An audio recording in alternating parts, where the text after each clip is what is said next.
Hey,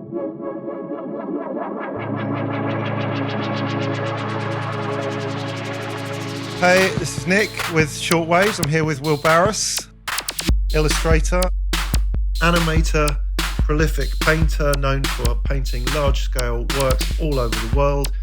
And, of course, we had the honour of you being our first ever exhibitor in Dream Bags Jaguar Shoes some, 20 years ago. I will. What are you up to? What's been happening? This week I've been working on a record sleeve for a friend of mine who runs a label called Cultivated Electronics, and he's got his album coming out.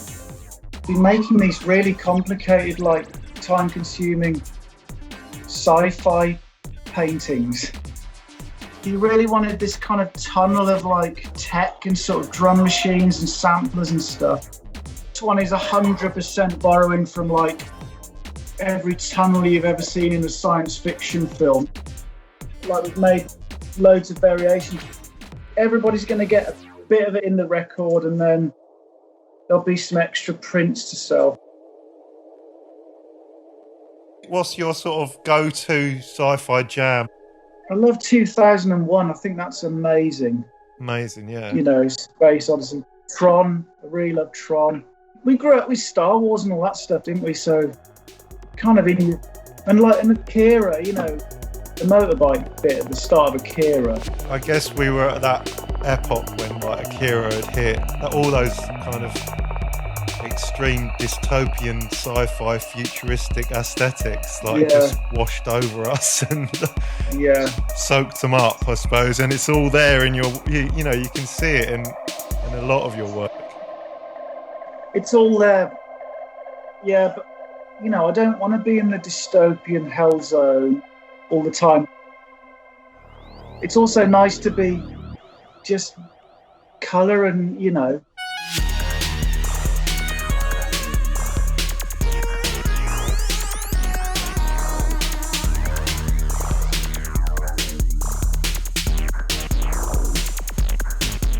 That was the beauty of that show. I think the reason why so many people fell in love with your original exhibition was just because it was so sort of uplifting and peaceful, and the colours were really, you know, it felt like a party.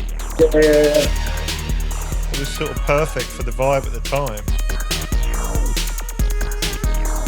You were, just to clarify, you were like the first ever exhibition in Dream Bags Jaguar Shoes.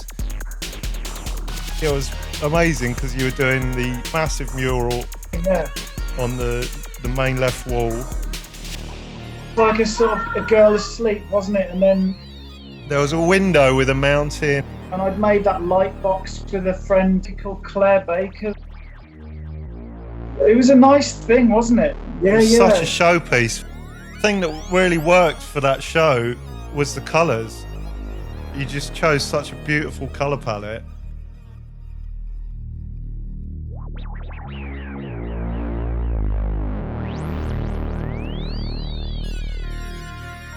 I was so into like putting all that effort in. I was really excited to do it, and it was one of the first things I guess I liked that I'd done. So yeah, it was brilliant, man.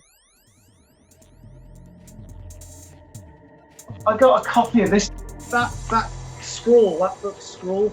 So yeah, Rick Blackshaw, Mike Dorian and Liz Farrelly. So that came out in 1999, I think it was.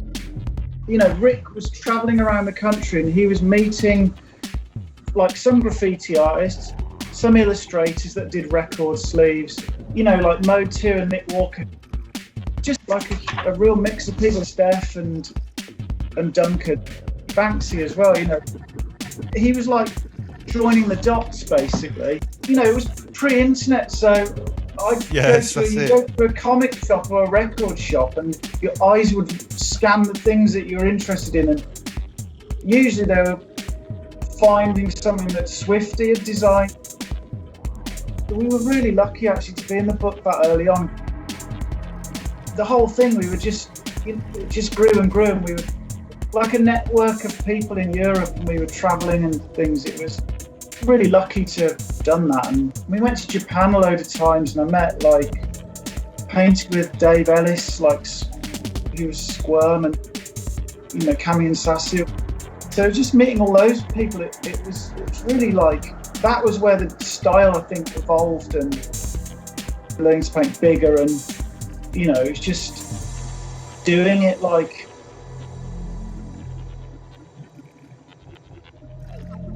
Who's the most inspirational influence?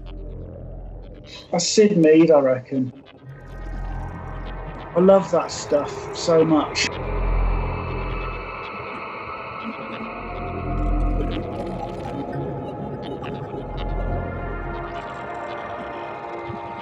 He's everybody's favourite artist because there's so much stuff that you don't even realise he did.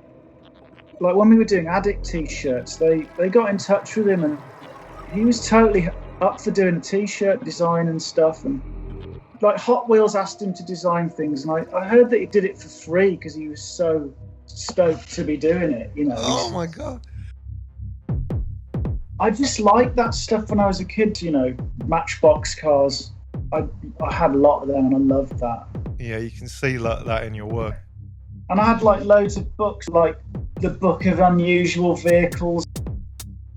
I had an MG for a while, and I was driving it from Cardiff to Bristol, and suddenly they were, between my hands, there were flames, like the lights were out, there was flames. Pulled over, but I got out of there as quick as I can and just watched it burn. I mean, I do love driving though. I love going on a road trip, and you know, I like painting that stuff when it's like a journey, and there's always people sort of seeing the world through the windscreen. If you could go back and like talk to your 17-year-old self, what advice would you give yourself? I guess drawing is the thing, isn't it? Just draw. If you can lose yourself in the act of drawing, which is what I guess I've been doing a bit more again, you know, just allowing your hands to kind of dictate the whole thing. It's for life, isn't it? Like when you're younger, you're just in a rush, and when you get older, you're just like happy to be doing it. I used to be like, I want to be a really good painter, and now it's more, I want to do a painting. And I guess somehow it would be good to just tell people just to like let it happen, I guess. Right. Before we depart, we got to do a quick fire. Not Wham overthink. or Duran. Go on. Wham or Duran Duran? Originally Duran Duran, but Wham are really, you know, they're good, aren't they? Favourite sci-fi character? The Mekon. What, like Dan Dare? He's not my favourite. Judge Dredd, I reckon. Judge Dredd, maybe. Dredd. Okay, he's sci-fi, isn't he? He is definitely sci-fi. Dystopian sci-fi. Remake or reboot? Remake, I'd say. Are you like a tablet man or a Mac man? Well, tablet now, I think. That's the most organic, I guess, the tablet. Favourite childhood animated TV show? G-Force. It was good, wasn't it? Favourite rock star, who would it be? Rock, pop, hip-hop, don't care. David Bowie, brilliant. Well, it's been awesome. Thank you so much. Take it easy. I'll see you soon. See you later. Bye. Bye-bye.